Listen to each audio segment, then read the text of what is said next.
Welcome to our channel. Today we how to restore Photoshop documents using version history in Creative Cloud. Quick tutorial step by step clearly. Open your Creative Cloud application. Ensure you're signed in to your Adobe account. Navigate to the Your Work section on the home screen. Locate the Files tab on the left sidebar. Click on Files to access your stored documents. Find the Photoshop document you wish to restore. Right-click on the document. Select Version History from the drop-down menu. A new window will appear displaying the document's versions. Review the list of available versions. Click on the version you want to restore. You'll see a preview of that version on the right side. If you're satisfied with that version, click the Restore button. Confirm your choice in the pop-up dialog box. The document will now restore to the selected version.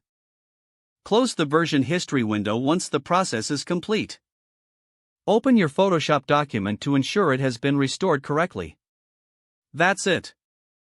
Your Photoshop document has now been successfully restored using version history in Creative Cloud. If the page does not load, refresh the browser or try again in a private or incognito window. Make sure you are using the correct email address, then retype it carefully to avoid small typos. If your password is not accepted, use the reset option and create a new strong password you can remember. Check your spam folder for verification or security emails, then complete any requested confirmation steps.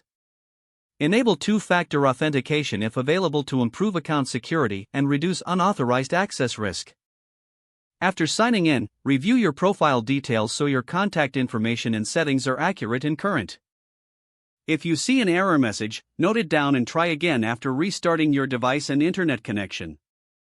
Log out when you finish, especially on shared devices, to keep your account and payment information secure. If the page does not load, refresh the browser or try again in a private or incognito window.